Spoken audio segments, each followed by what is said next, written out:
ഏമണ്ടി സെപ്പണ്ടി ലാദണ്ടി ഏതണ്ടി. നീ എന്നെ ഈ പാടുന്നത്? എടാ ഇത് തെലുങ്കിലെ സൂപ്പർ ഹിറ്റ് പാട്ടല്ലേ ബാംഗ്ലൂരത്തെ? ഇതോ പിന്നെ നാട്ടുകാർ കേൾക്കണ്ട. നീ പാടി പാട്ടെ, ഇവിടുത്തെ മുട്ടം തെറിയാ. എന്റെ അമ്മു. എടാ സുരേഷേ, ബാംഗ്ലൂർ എത്ര വലിയ സിറ്റിയാന്ന് പറഞ്ഞിട്ടൊന്നും ഒരു കാര്യമില്ല. അതൊക്കെ നമ്മുടെ നാട്. എന്നാ പ്രകൃതി ഭംഗിയാ.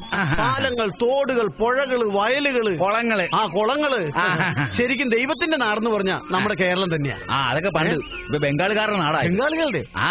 ഇപ്പൊ പറമ്പിൽ പണിക്കും ഈ മെക്കാട് പണിക്കും ഈ കെട്ടിടത്തിന് പണിക്കും വരുന്നത് ഇപ്പൊ ആരാ? ബംഗാളികളല്ലേ? അത് ശരി. നീ ഇപ്പൊ എന്നാ? ഞാൻ ഗവേഷണം നടത്തുവാടാ. ഗവേഷണം നടത്തണോ? എന്നാ ഗവേഷണം? ജോലി ഏതാ, എങ്ങനെ ജീവിക്കാം എന്നതിനെ കുറിച്ച് ഗവേഷണം നടത്തിക്കൊണ്ടിരിക്കാം. നിനക്ക് പറ്റിയ പണി അത് തന്നെ. Thank you. അല്ലെങ്കിൽ സ്കൂളിൽ പഠിക്കുന്ന സമയത്ത് ലോകത്തെ ഏറ്റവും വലിയ മണ്ടനായല്ലോ നീ. Thank you. അതും ഇംഗ്ലീഷ്. എടാ ഈ ടാങ്ക് എന്ന് പറഞ്ഞതിന്റെ അർത്ഥം എന്താന്ന് എനിക്കറിയാം. അർത്ഥമൊന്നും എനിക്കറിയാമല്ല, പക്ഷെ എല്ലാരും പറഞ്ഞത് ഞാനും അങ്ങ് പറയും. എടാ പൊട്ട മണകൊണാഞ്ച, ടാങ്ക് യു എന്നുള്ളതിന്റെ അർത്ഥം ഞാൻ പറഞ്ഞു തരാം. പറ.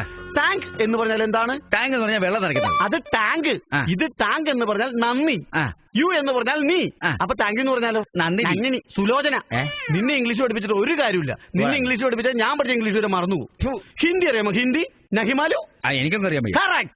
നീ ഹിന്ദി പഠിച്ചാൽ നന്നായി. തമിഴ്നാട്ടിൽ ചെന്നാലും നിനക്ക് ജീവിക്കാം. തമിഴ്നാട്ടിൽ ഞാൻ ഹിന്ദിയാണോ? കന്നഡയല്ലേ? അല്ല, അറബി. വായിക്കണോ? 10 മണിക്ക് ട്രെയിൻ. ഇപ്പൊ 9 മണിയായി. ഇനി ഒരു 5 മിനിറ്റ് കൊണ്ട് കുളിക്കുന്നു, വീട്ടിൽ ചെല്ലുന്നു, ഡ്രസ് മാറുന്നു, 5 മിനിറ്റ് കൊണ്ട് റെയിൽവേ സ്റ്റേഷൻ, ട്രെയിൻ. ഓക്കെ, ഇപ്പൊ പറഞ്ഞപ്പോ തന്നെ 5 മിനിറ്റ് ആയല്ലോ. എടാ 5 മിനിറ്റ് ഉള്ളൂ. നീ കുളിക്കാൻ തുടങ്ങി, ഞാനിപ്പോ റെഡി ആയെന്ന്. ആയിക്കോട്ടെ സുരേഷ, 5 മിനിറ്റ് ഉള്ളൂ. 5 മിനിറ്റ് കൊണ്ട് കുളിച്ചില്ലെങ്കിൽ ഞാൻ പോകും. ഞാൻ റെഡിയാ. ഡയറ്റാണോ വിനിയ? നീ ഈ വക സാധനങ്ങളാണോ മേടിച്ചിരുന്നത്? എന്നെ പോലെ ഇതുപോലെ ബാംഗ്ലൂരിൽ നിന്ന് മേടിച്ചിരുന്ന നല്ലത്. നല്ല ലൂസ്. എന്നെ പോലെ നിനക്കും ഉണ്ടല്ലേ സുരേഷേ? ഞാൻ കുളിക്കട്ടോ. ഏമണ്ടി സെപ്പണ്ടി ഏതണ്ടി സൊല്ലണ്ടി. നീ അത് പിന്നെ പാടുവാണോ? നീ നാട്ടുകാരുടെ നല്ലോണ്ട് ചാവും കേട്ടോ. പറഞ്ഞേക്കാം. നീ പല്ലി വെച്ചോ? അയ്യോ ശരിയാണ്, പല്ലി വെച്ചില്ലല്ലോ.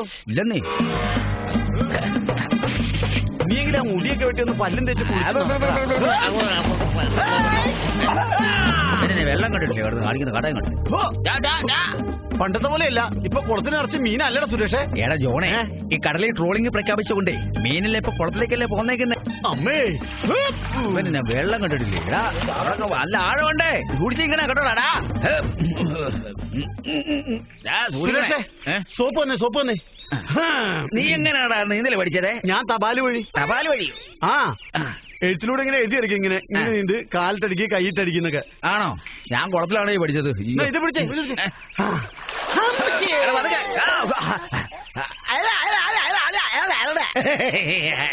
സൂക്ഷിക്കട്ടെ, വളരെ സൂക്ഷിക്കട്ടെ.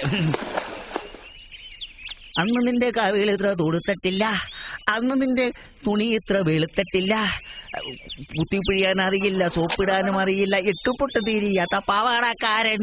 എന്നെ സമ്മതിക്കണം. വളരെ വെളുക്കുന്നു. എടാ നീ ഇപ്പോഴും അരക്കൊണ്ടിരിക്കണോ? 5 മിനിറ്റ് ഉള്ളു, അതിനുള്ളിൽ ട്രെയിൻ പോകും. ഞാൻ പോകട്ടോ? എടാ ഇപ്പൊ തീരുവന്നു, ഞാൻ കയറുവന്നു.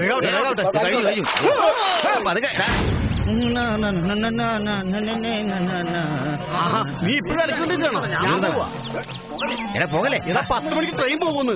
ഇപ്പൊ തീർന്നു, റെഡിയായി. വരുവാ. ഞാൻ പറഞ്ഞല്ലേ നിന്നോട് 5 മിനിറ്റ് ഉള്ളൂ. ഞാൻ പോവാ. 5 മിനിറ്റ് അല്ലേ? ഞാൻ റെഡി. ഓക്കെ. ഇതെന്നാ തവളയോ? എടാ സുരേഷ്, നീ ഇങ്ങനെ വെള്ളത്തിൽ ചാടിക്കൊണ്ട് എന്റെ ട്രെയിൻ പോകും. വേഗം 5 മിനിറ്റ് ഉള്ളൂ. 5 മിനിറ്റ് അല്ലേ? ഇപ്പൊ വരാ.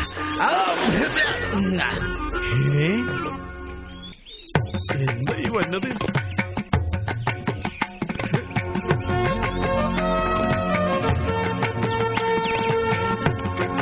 ചേച്ചി. അല്ല, ഇതാരും ജോണോ? എപ്പോ വന്ന് ബാംഗ്ലൂരിൽ? ഒരാഴ്ചയായി ചേച്ചി. ഇതെന്തൊരു കോലവാ, കണ്ട ചക്ക പോലെ ഇരുന്ന ചെക്കനാ. എന്ത് പറ്റി? അതെ, സ്വഭാവം നല്ലതല്ലാത്തോണ്ടേ ബാംഗ്ലൂരിലെ പിള്ളേരെല്ലാം കൂടെ ചൊള അങ്ങ് പറിച്ചെടുത്തു. ഇപ്പൊ മണലിൽ മാത്രം ബാക്കിയുള്ളൂ. നീ പോടാ പൂത്താങ്കിരി, നീ പോടാ മണ്ണുണ്ണി. അല്ല ജോണേ, ബാംഗ്ലൂരിലെ പഠിത്തം തീർന്നില്ലേ? ഇല്ല, ഇന്ന് പോണം. ആണോ? ചേട്ടൻ ഇപ്പൊ എവിടെയാ ചേച്ചി? ചേട്ടൻ ഗൾഫിൽ പോയില്ലേ? ചേട്ടൻ ഗൾഫിൽ പോയി? നീ എന്താ ആലോചിക്കുന്നേ? അല്ല, ഗൾഫിൽ ചേട്ടൻ എന്താ ജോലി? അതെ, അവിടുത്തെ വലിയൊരു അറബിയുടെ വണ്ടിയുടെ ഡ്രൈവറാ. അവിടുത്തെ വണ്ടി ഓടിക്കാനേ ലൈസൻസ് ഒക്കെ ഉണ്ടോന്ന്? ലൈസൻസ് ഒന്നും വേണ്ട കുട്ടാ. പിന്നെ കാല് വയ്യാത്ത അറബിയെ വീൽ ചെയറിനകത്ത് ഇരുത്തി റൂമിനകത്ത് അങ്ങോട്ടും ഇങ്ങോട്ടും ഓടിക്കുന്നതിന് എന്തിനാ